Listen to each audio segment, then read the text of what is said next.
This is a moment we've been waiting for, though, Nora, right? It is. This is the big speech of the night.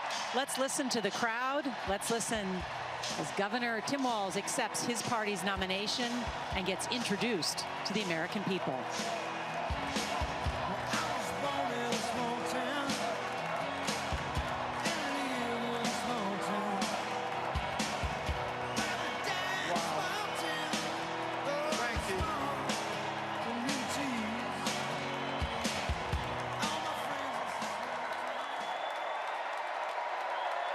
Thank you.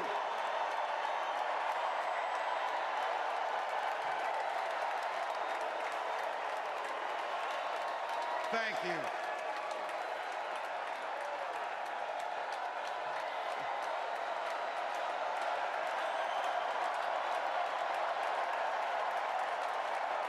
Wow. Well, thank you. Thank you, first of all, to Vice President Harris. Thanks for putting your trust in me and for inviting me to be part of this incredible campaign. And a thank you to President Joe Biden for 4 years of strong, historic leadership.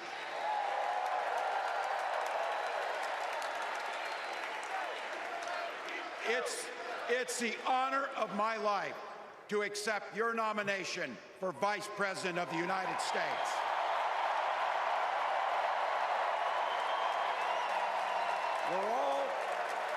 We're all here tonight for one beautiful, simple reason.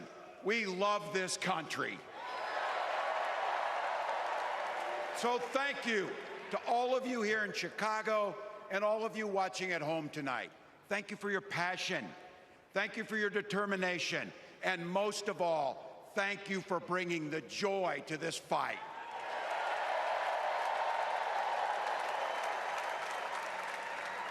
Now, I grew up in Butte, Nebraska, a town of 400 people.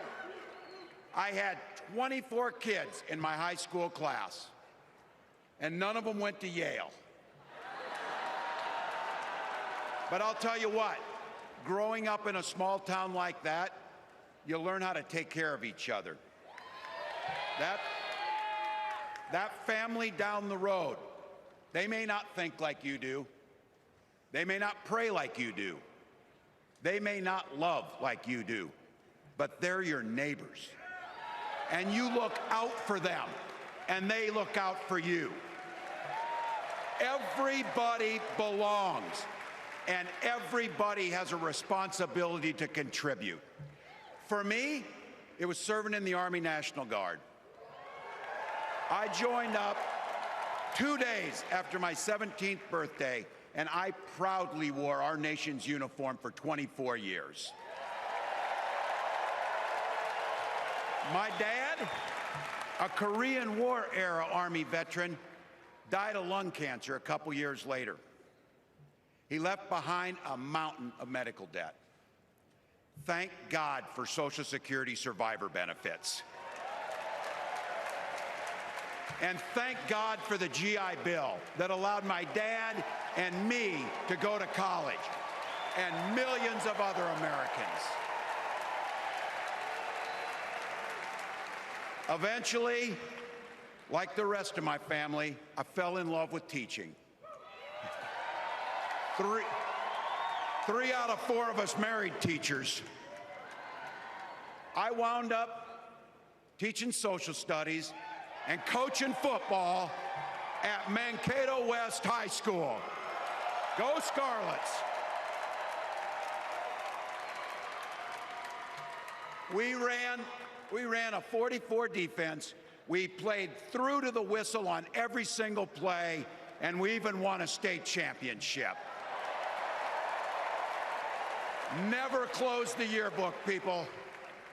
But it was those players and my students who inspired me to run for Congress. They saw in me what I had hoped to instill in them, a commitment to the common good, an understanding that we're all in this together, and the belief that a single person can make a real difference for their neighbors. So there I was, a 40-something high school teacher with little kids, zero political experience, and no money, running in a deep red district. But you know what? Never underestimate a public school teacher. Never.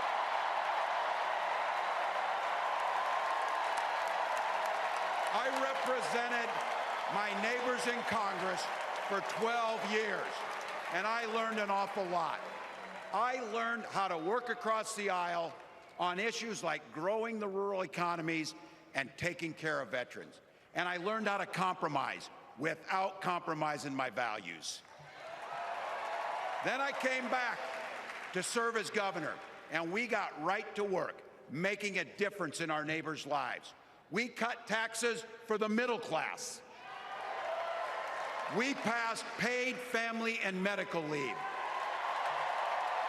We invested in fighting crime and affordable housing. We cut the cost of prescription drugs and helped people escape the kind of medical debt that nearly sank my family. And we made sure that every kid in our state gets breakfast and lunch every day.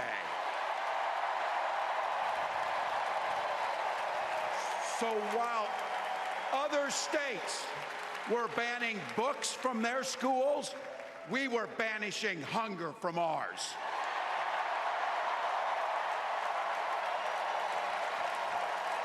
We also protected reproductive freedom because in Minnesota, we respect our neighbors and the personal choices they make.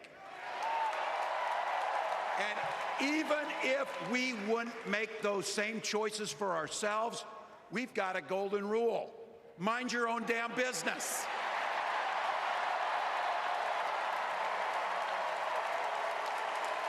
And that includes IVF and fertility treatments.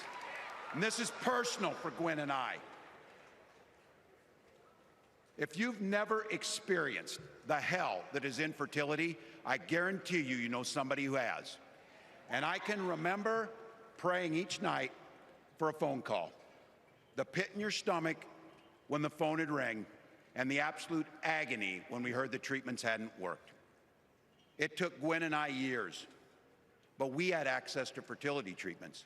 And when our daughter was born, we named her Hope. Hope, Gus, and Gwen, you are my entire world, and I love you.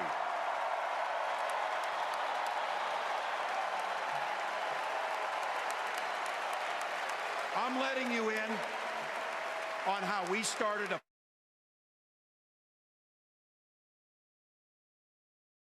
election is about freedom.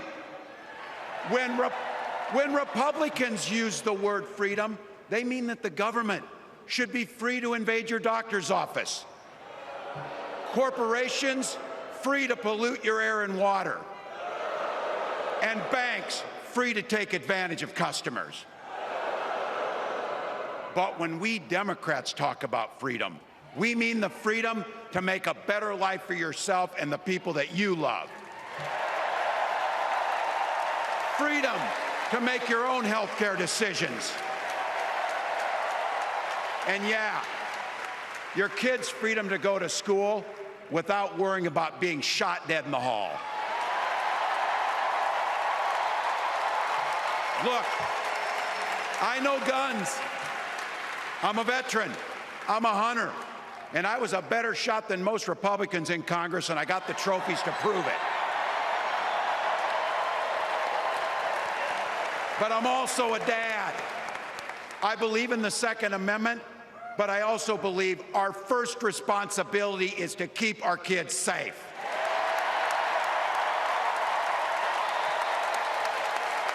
That's what this is all about. The responsibility we have to our kids, to each other, and to the future that we're building together, in which everyone is free to build the kind of life they want. But not everyone has that same sense of responsibility. Some folks just don't understand what it takes to be a good neighbor. Take Donald Trump and J.D. Vance. Their Project 2025 will make things much, much harder for people who are just trying to live their lives. They spent a lot of time pretending they know nothing about this. But look, I coached high school football long enough to know, and trust me on this, when somebody takes the time to draw up a playbook, they're going to use it.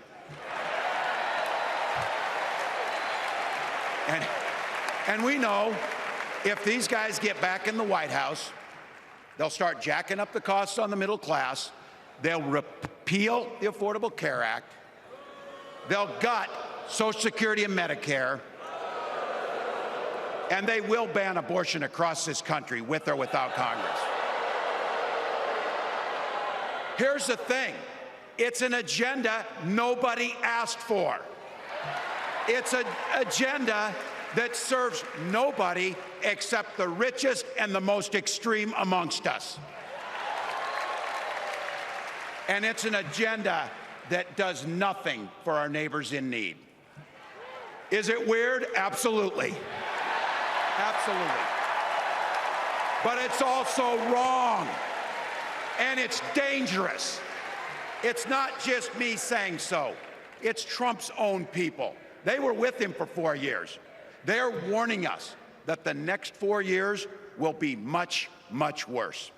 You know, when I was teaching every year, we'd elect a student body president. And you know what?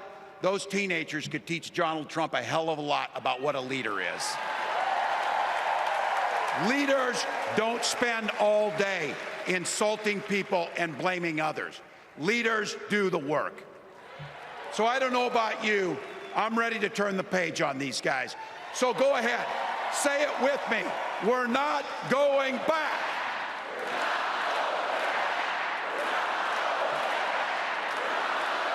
We've got something better to offer the American people.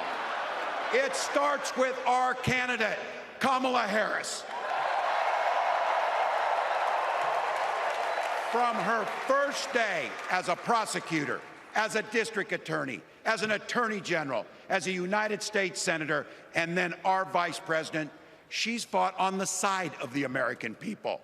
She's taken on the predators and fraudsters. She's taken down the transnational gangs, and she stood up to powerful corporate interests. She has never hesitated to reach across that aisle if it meant improving your lives. And she's always done it with energy, with passion, and with joy. Folks, we've got a chance to make Kamala Harris the next president of the United States.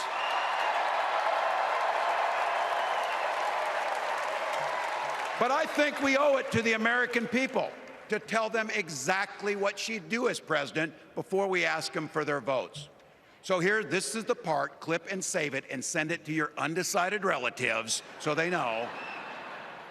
If you're a middle-class family or a family trying to get into the middle class, Kamala Harris is going to cut your taxes.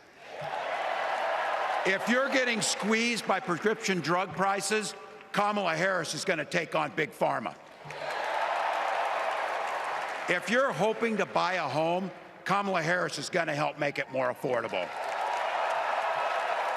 And no matter who you are, Kamala Harris is going to stand up and fight for your freedom to live the life that you want to lead. Because that's what we want for ourselves, and it's what we want for our neighbors.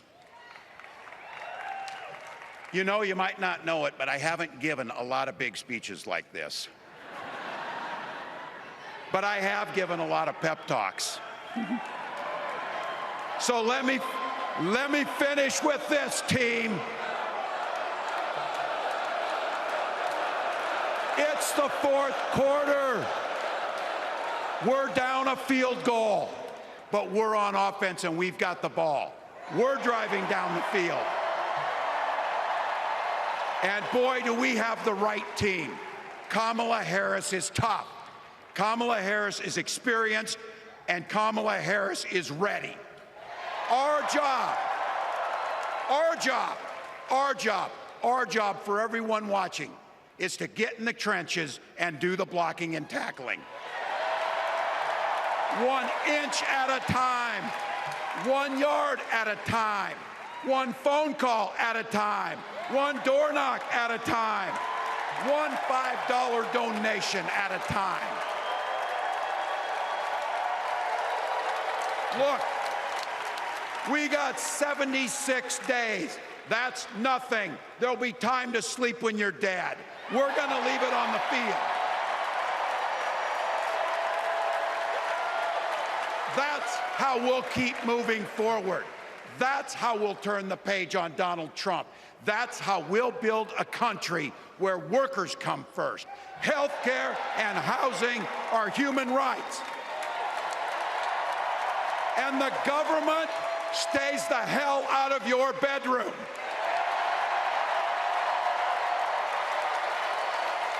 That's how we make America a place where no child is left hungry, where no community is left behind, where nobody gets told they don't belong. That's how we're gonna fight. And as the next president of the United States always says, when we fight, when we fight, when we fight, thank you. God bless.